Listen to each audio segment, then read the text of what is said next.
Can addiction be a good thing? What about using drugs to improve consciousness? As usual, we have more questions than answers. Welcome to the ZoliArt Montana podcast. My name is Linda, here with Zoli Althea Brown. Zoli, what are your thoughts? Is there a faster way to improve our consciousness? There's all kind of things you can do, and the Earth being an experimental testing ground in some ways, there is a population of people who believe that using psychedelics, mushrooms, ayahuasca does improve consciousness as far as experience. Here are my thoughts on that. No. I think what you're doing is now this is just me, you're having an experience. And you may come out of that being more aware of things, yes. But if you take all of my training back to the Genesis in 1976, where I started my Rosicrucian training, we are taught you wait, you be patient, you be healthy, you have a good daily process. It's boring. And there are experiment things you can do. You can look into a mirror and there's all kind of things, but you're not taking things that do what? What do these drugs do? Forget the consciousness aspect. They change your brain to have those experiences. Your brain may or may not go back to what it was.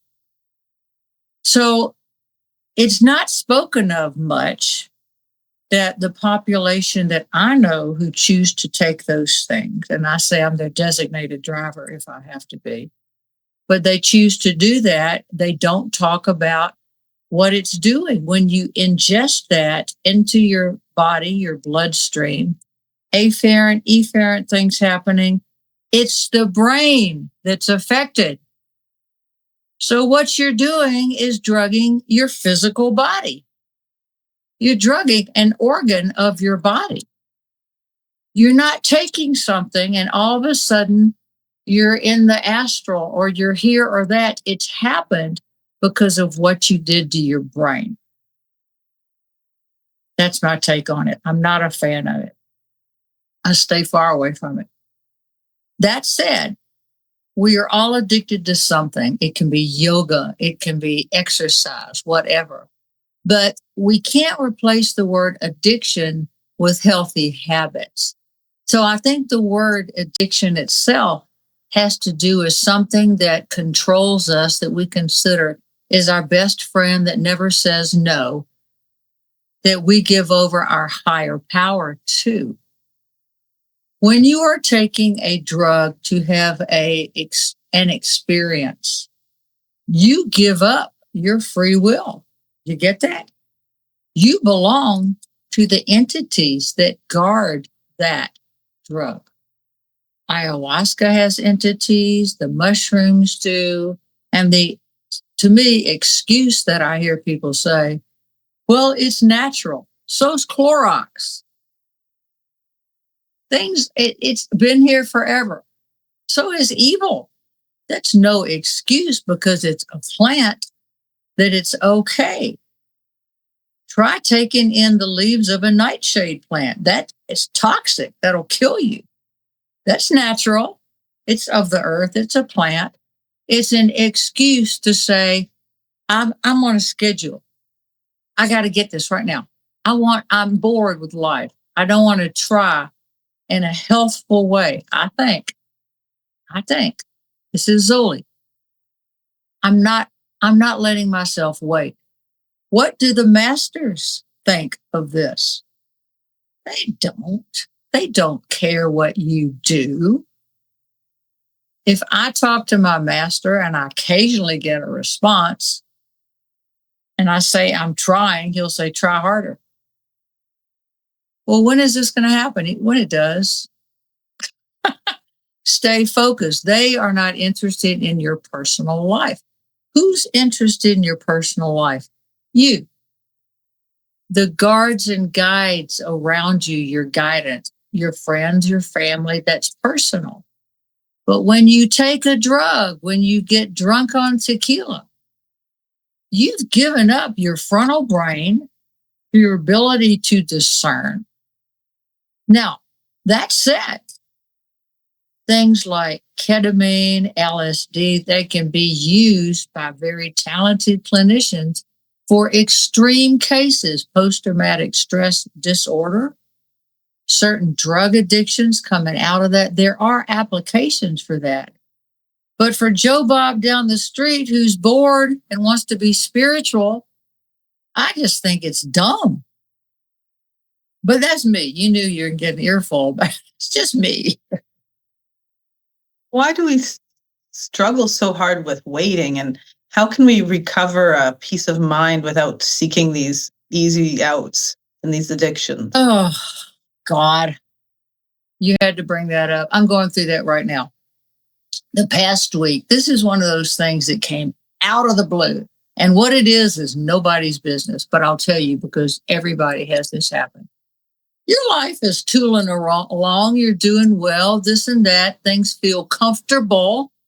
All of a sudden, bam, this explosion happens in your life. And you're like, wait a minute, it doesn't work anymore. Or this not true, I thought it was. Or this is true, I didn't think. So we have what's called cognitive dissonance. I'm going through that right now. I'm mad as hell about it. Because why? I have to wait and change. Here's the thing with change and with waiting.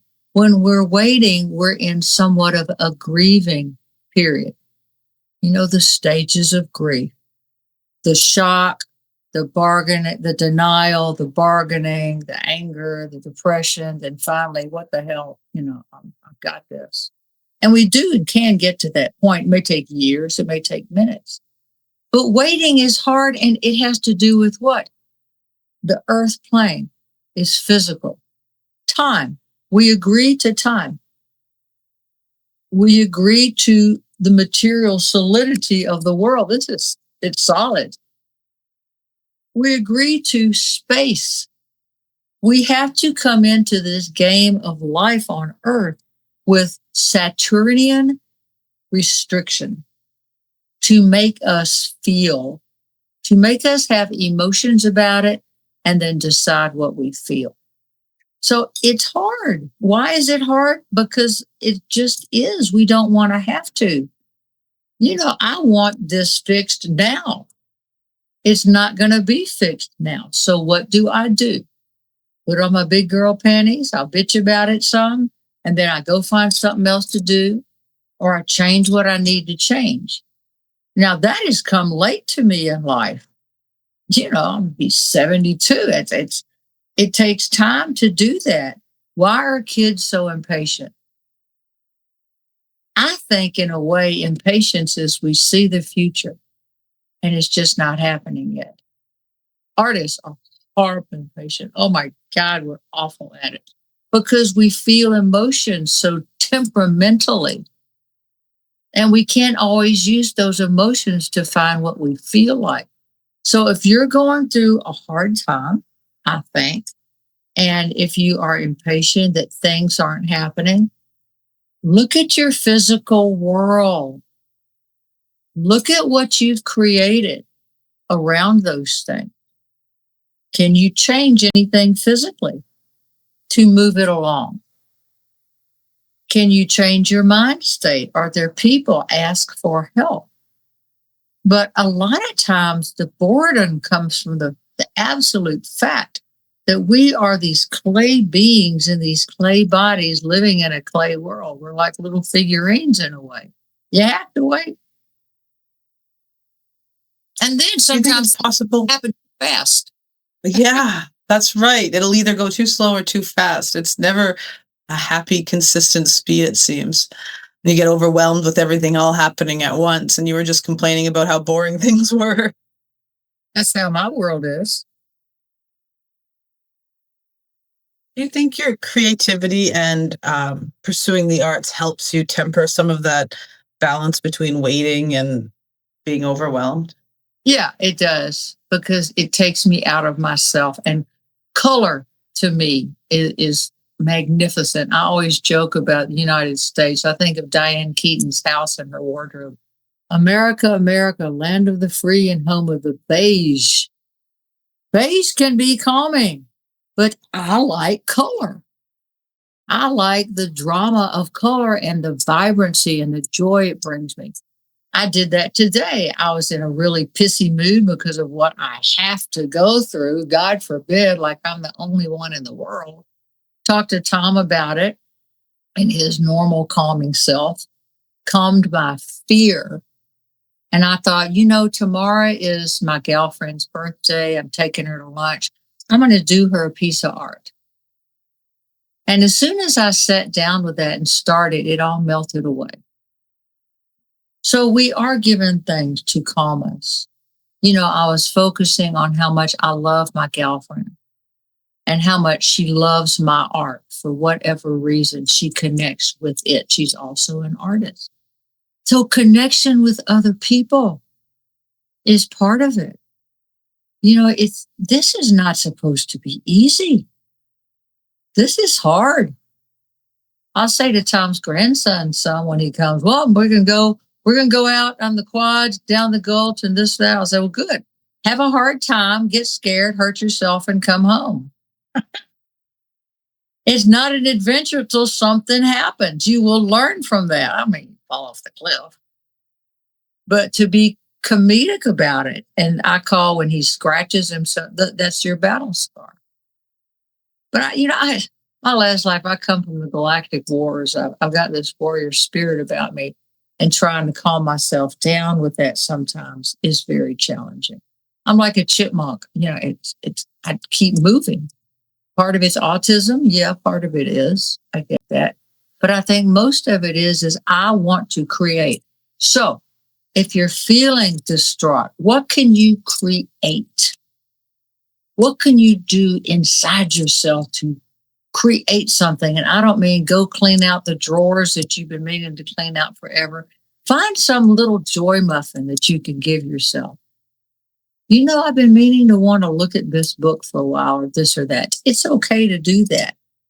And we have to give ourselves permission to do it. We just have to. Otherwise, we're boring. Beautiful advice, because we really do need to see those little joy muffins in the day and find, a moment in nature or a quick, just something small in your day that brightens it and makes it lighter, no matter where you are or what you're dealing with. Our podcasts and radio shows, they also do that for me. Because why? I have to try and I get out of myself and I focus on the connection with you, with our media manager, Tina, and with whoever I'm listening to that I don't even know who you are. But we share one thing in common. We're people. And that's huge. We have the same emotions available. And we can pick and choose pretty much which ones of those we deal with. But to me, it's very uplifting to me, and it's very happy and very calm. So find something that makes you happy. Yeah, that's a profound example of the power of collaboration and how when we can all lift each other up and add to each other's skills and bring about some beautiful things happening. Yes, we can. And I think that our daily life is a prayer. And to live our life, the structure that can be boring, but that also gives us groundedness. That's Taurus, the second house in your astrology chart. That's the number 4 in numerology. That's things that add to give us this structure that bothers us sometimes. But we're only free living within certain laws.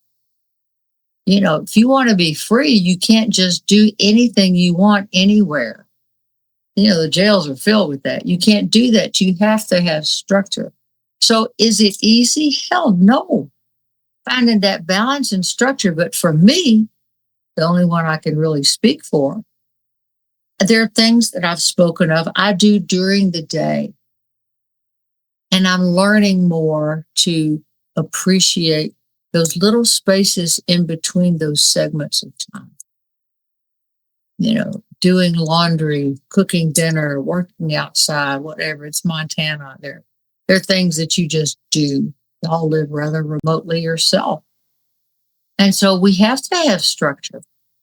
And we have to be able to live within that structure with a certain amount of joy. We have to. Otherwise, it is so tedious. I've had that time in my life. I don't want that, but it's kind of up to me to be able to say, this isn't working, that isn't working. What I'm going through right now, I'm having to take a hard look at what I call de-glamorization and disillusionment. Let me explain. Glamour and illusion are the two things that Theosophy teaches. Glamour is the emotional drama. Illusion is the mental. So I'm experiencing a de-glamorization where I don't trust these certain processes that I trusted before because things are changing for me. And I feel disillusioned that I don't know where to go with it. So I drew a tarot card. It was the Fool. And the Fool says, stand on the edge of the cliff, playing your little flute with a dog going, well, that could be hard to jump down. But you are living in the moment and in more joy, saying, I don't know what the future is bringing, but I'm willing to listen to spirit, to guidance, and take a chance. Try it, see what happens. Can't hurt. And it's curious to me how some you described our routines and the things that we sometimes find boring or want to complain about as grounding. And that's really comforting, especially when things are changing really fast and there's a lot of uncertainty in the world around you. Those things that we complain about are actually keeping us centered. Oh, so much.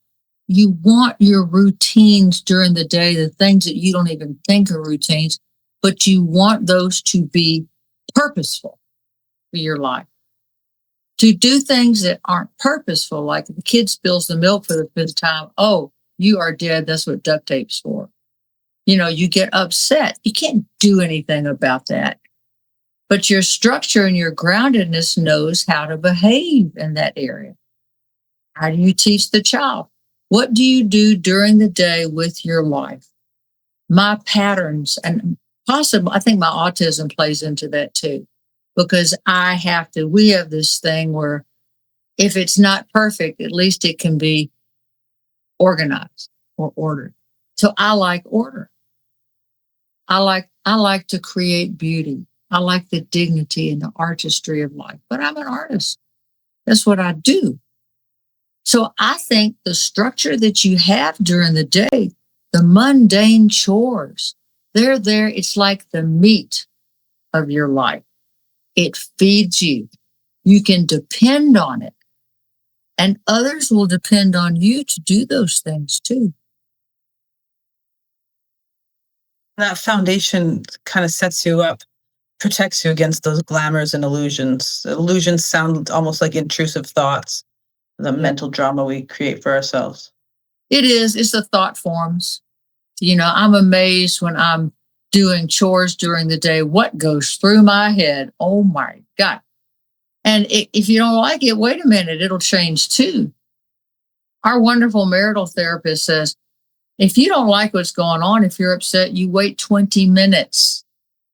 Walk out of the room. Wait 20 minutes. And that's very true. I don't even think it takes that long. But we regurgitate these things that we think are important in our mind. And we learned a lot of these things in our first 8 years of life when our brains were in the theta phase. So says Chase Hughes, and I like his research. And it gave me a totally different perspective. These things were planted in us to help us live life. What's the purpose of being a parent? To teach your child how to live life. How are you going to survive? And that is acute in countries where you are living in the lower chakras. You need food, clothing, shelter, water. That's acute. But in the third world, every now and then, Tom and I'll have some. The remote can't find it. Well, that's a first world problem. So a lot of the stuff we have, we get very complacent with that.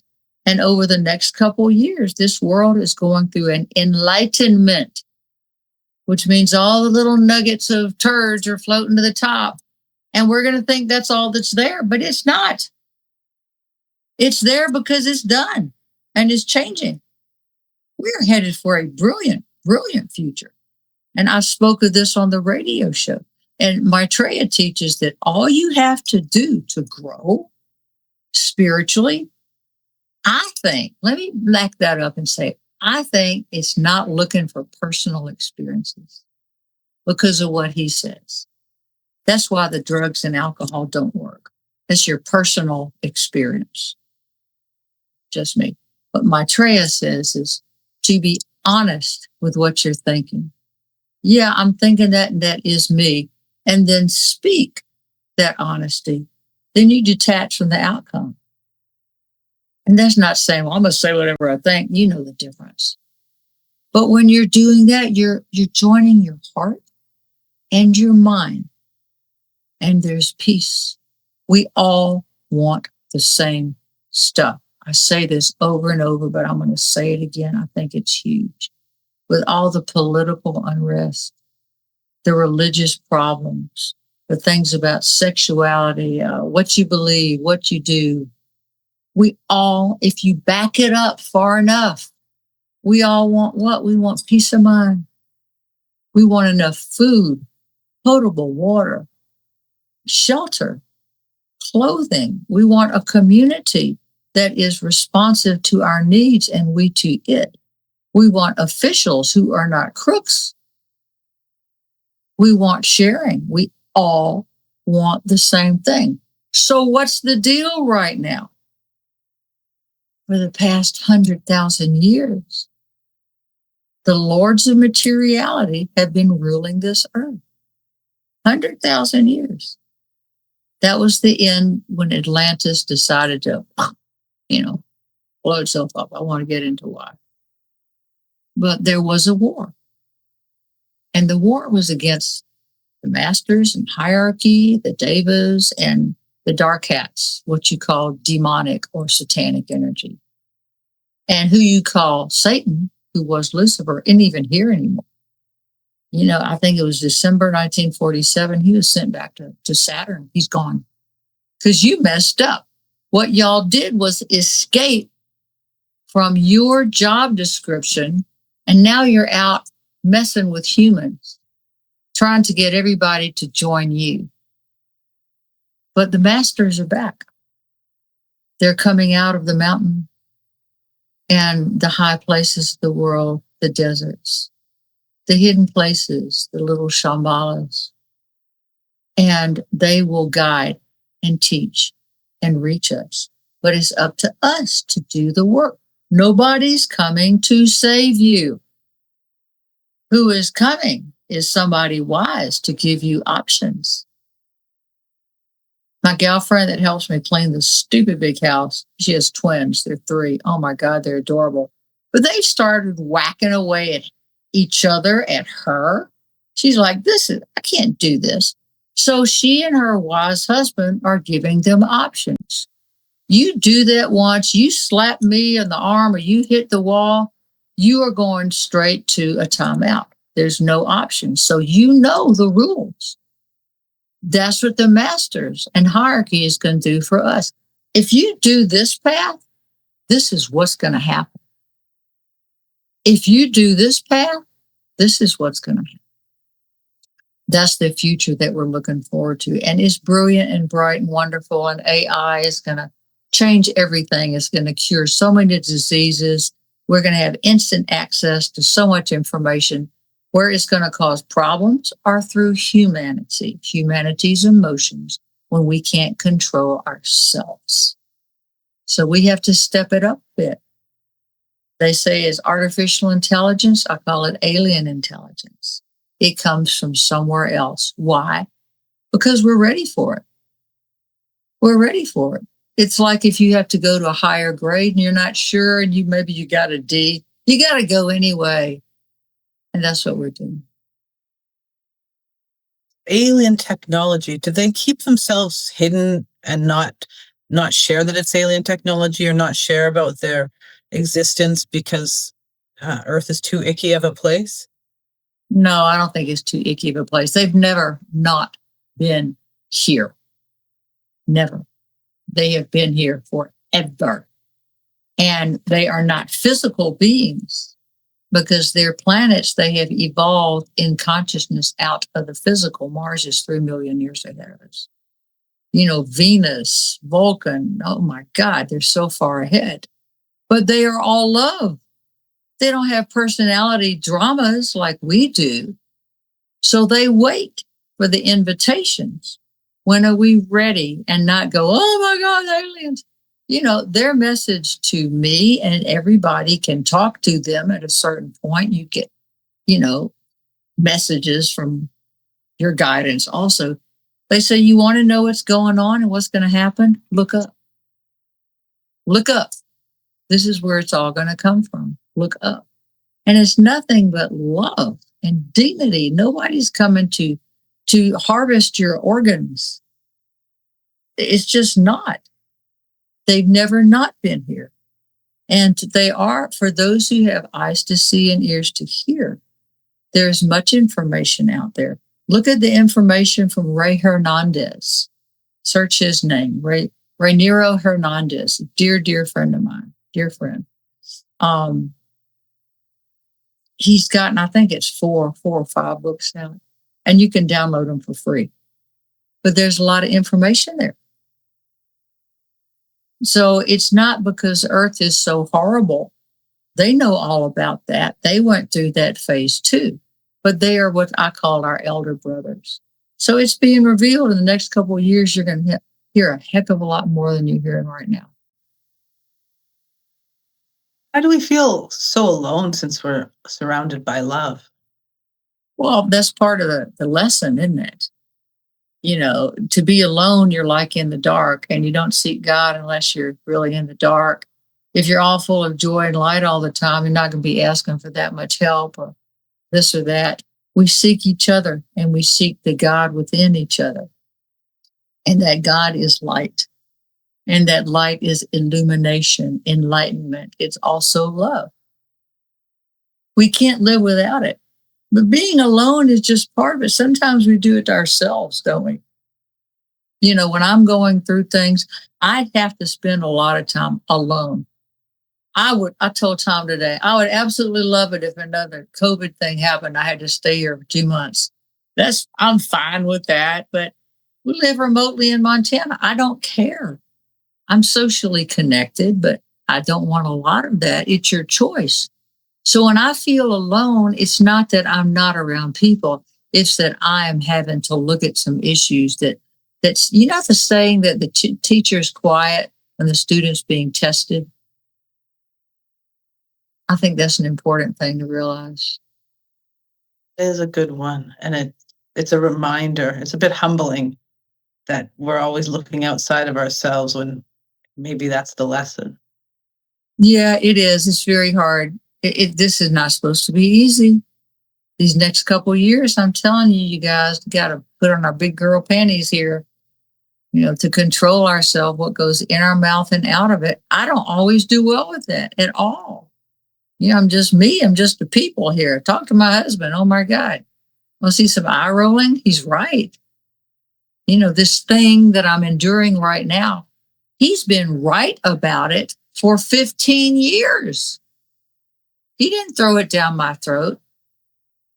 But now I see, because things are different, and maybe it's just time. And I think that's true too. So when you love people, you can feel alone in their presence. You can be at a party or a gathering and all of a sudden you feel alone. I would pay attention to that, because maybe you're getting a download. You don't know. You might be getting something that I had an experience the other day. I was in some store, Target, Walmart, something. And all of a sudden I felt quiet. It was quiet. There were people talking, but I thought, is this what true love is? Is this what it is? I was really, really in the moment. Really in the moment. Then I saw something I wanted and it was all over. Well, that's so so relatable. You catch those moments where you feel like you have everything figured out, and then poof, sparkly object. That's what the world is, honey. It really is this up, down, left, right, black, white, brown, whatever you want to say, the opposites. We're a world of opposites and we constantly seek this homeostasis in the middle. There is no real staying on a middle path. It doesn't happen because we're constantly being pulled this way and that way. And why does it do it? That's energy. That's an engine. When you have opposites, that creates polarity, and it's an engine, and it's part of what creates reality. It also sort of explains why we back to addictions for seeking, the easiest things that bring us comfort. Oh, yeah. And to me, addiction, Amazon. Oh, my God. I remember this was 16 years ago at the farm. Now, I was at the farm. I didn't have a credit card until 16 years ago. I didn't have a computer. I didn't have a cell phone. I had nothing. All of a sudden, I got a computer. I'm like, oh, look at that. You can immediately get this. Wow.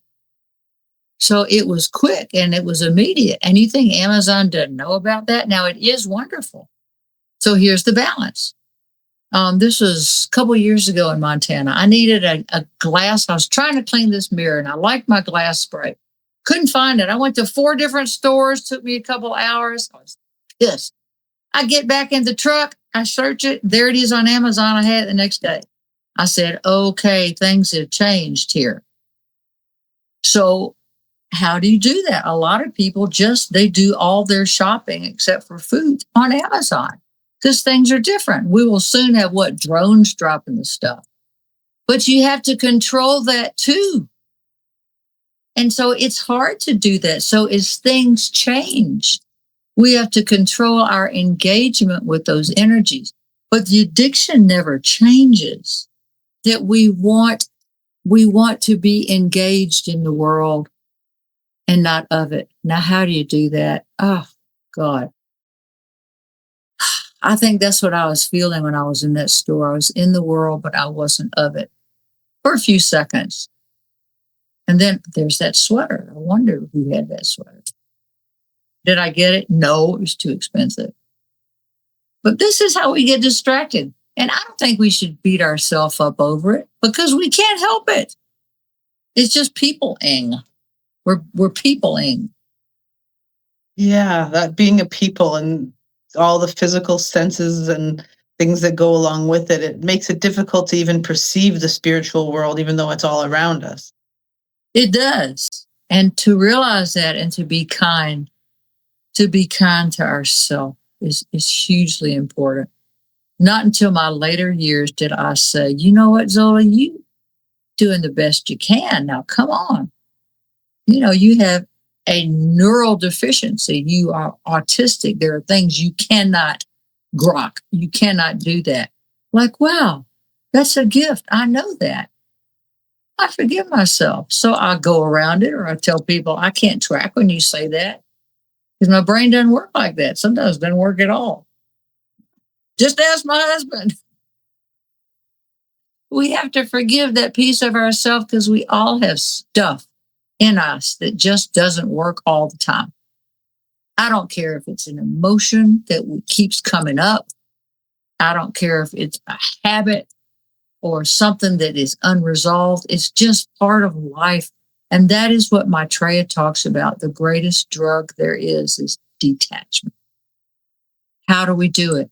I don't know. I do it occasionally. But it's a feeling when I detach, it's love inside of my heart. That it's the material world. It doesn't matter. What's important is this. And nobody can take this from you. There's this lovely story about a man in Auschwitz, this Jewish man, that was talking to another Jewish man, and a guard came up and just shot this other guy in the head. And he started crying uncontrollably. And both of them were in shock. And when the guard left, the man said to him, I'm upset too. He said, I'm crying out of joy that God created me, that I could never do that to another human being. So think in yourself that you have that in you too. We're so busy making excuses and beating ourselves up that most people are really good people. Really, really, they are. And that is what we want to bring out in another. You do that through detachment, kind of forgiveness, whatever. I could tell you're having a bad day, let's just move on from it. This sort of thing. Just letting other people be people too. I think that's huge. When I do that, I feel pretty darn good. Wow, what a wonderful story. It's so inspiring. And it makes me wonder why people can't see how they shine. Oh, there's so many reasons. It's shocking. There's another story about a guru that it's an East Indian story, that these two devotees went up to him and they said, we want to be like you, we want to be brighter and bright lights. And he started laughing. And he said, you just can't see it. You can only be so bright. You're already there. So we are already there with so many things that we try to do and be, that we are afraid in a way of other people condemning us for that. I have a Hunkai daughter on the Rosebud Sioux Reservation. I have a whole family. She calls me Tuwing. Tuwing is Lakota for auntie. And I take it very responsibility. It's been going on 25 years. She said, our reservation systems, it's because we're tribal, it's a bucket of crabs. Somebody starts doing well and they pull you back to you, because nobody's supposed to have more than another person. We do that in our social systems too. People want you to do well, but not any better than them. We're all like that. Some are mean about it and some are like, damn, how do they do that? Usually you just let it go. But here's the thing, John Bradshaw, who was the daddy of recovery movement back when I started in 1979, not the mid 80s. He said, look, families and social systems that are close are like a mobile, all these dangly things down there. He says, when one person changes and they're out of addiction, everybody on that, it moves the whole mobile. One little thing and they're all moving. What happens? Human nature happens. We do one or two things. We get a little envious and say, how did they do that? I want to do that too. Or we get worse. There really isn't much in between. That's because polarity is powerful. If someone has been locked in an addictive program or system for themselves and they get out of it, you are different. And you don't fit in. In recovery, we say, you only have to change one thing, everything. Everything.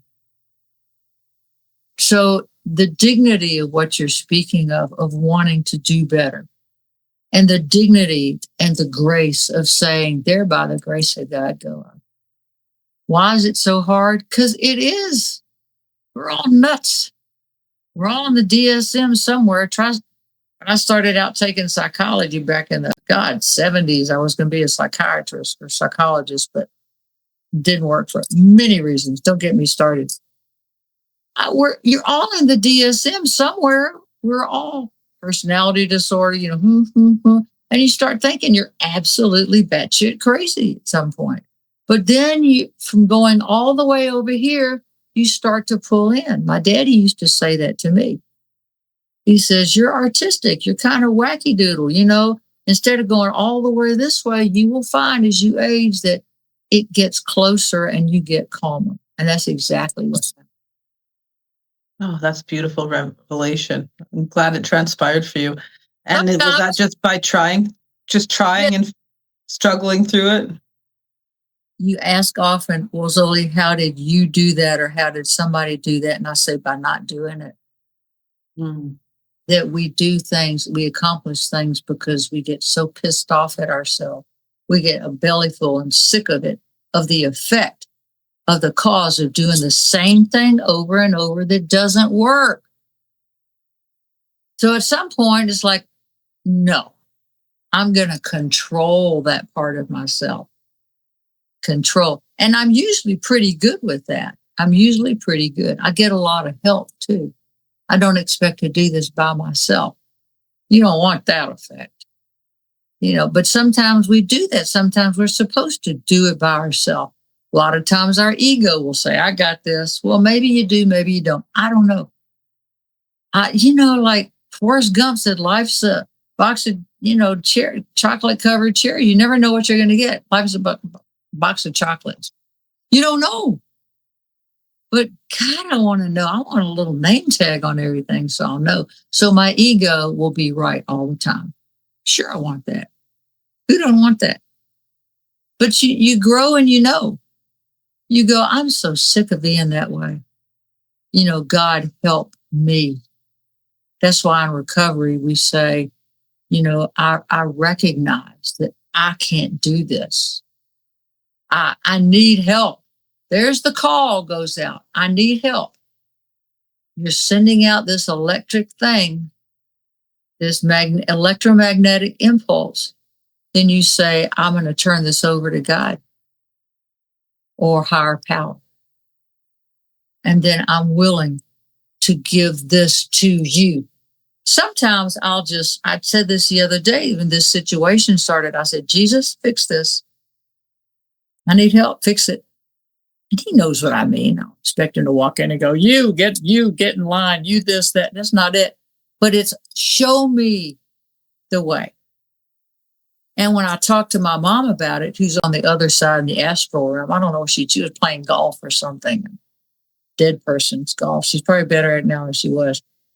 All she said was, be kind. Well, I didn't want to be kind. I wanted that situation to be resolved because of what I thought I deserved, because of how it made me uncomfortable. I wanted them to be comfortable. But I moved past it because I know that thoughts are energy. I thought, you know what? I'm just going to grieve this shit because this hurts. So what? Who cares? In a couple of days, it'll be over probably. I don't know. But we get these things to take us down to the depths, to 0 point.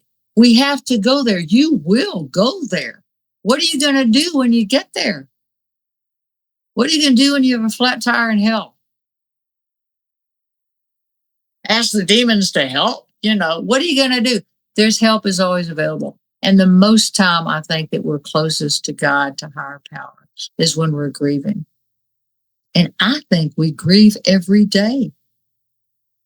If you are an adult, you have to say no to yourself a lot. I'm not going to eat that box of chocolates. I'm not going to buy that. I'm not going to say this. I'm not gonna, because I know what the results are. Most people are good. We don't want to hurt other people. But sometimes we hurt so bad, it's our cry for help. And we have to recognize that too.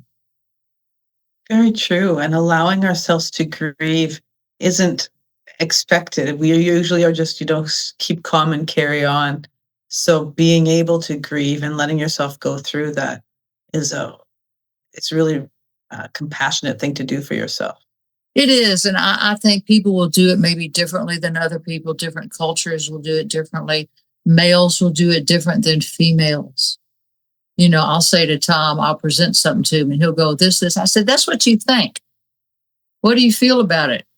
He'll go, it doesn't matter because this is what I think needs to be done. That's his alpha maleness. That's what he does.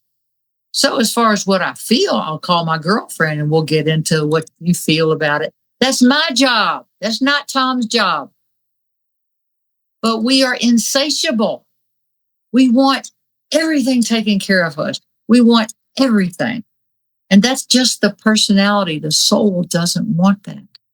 It wants to do one thing, to do what it came here to do, to serve, to use the skills and the graces that you were given by God. That's powerful stuff. When I do that, my life goes great. Yes. And there's hope for through all of that, because you feel like the soul is capable. We just have to let it be. It is capable. The soul is a master on its own plane. It's God to us. Because we think of us as when you look in the mirror. You know, we say, oh, I got a pimple. Well, your soul doesn't. Your body does. But that's just part of the growing pain. That's part of the thing. And I think that's why people do drugs. They want to get out of that. They wanted to get into something more spiritual. But if you're choosing that path, just remember, you've just engaged what? Your physical, your brain. You're having your spiritual experience because your physical brain is altered and allowing it. Now that's disappointing, isn't it? It takes all the fun out of it. It does. It's way less profound and revealing. I have to walk the hard way. I can't just pop a pill and have my answers. My friends call me just a lot of them, they're like, you just ruined everything. I said, well, that's because I'm a sourpuss with taking stuff to force it because I know it doesn't work. You can convince yourself and push. You can poke the bear as much as you want, but that bear's going to come back and grab your ass at some point. So I do coach within myself and offer the option of be kind to yourself and be patient and say, Spirit, what's my next step? What's my next? There's so much kindness and need for that. Just that simple, what's my next step? It's so appreciated and it's so inspiring. That's all that works for me. If I figure out anything else, I'll let you know. Thank you. Please do. Thank you. God bless. Thank you.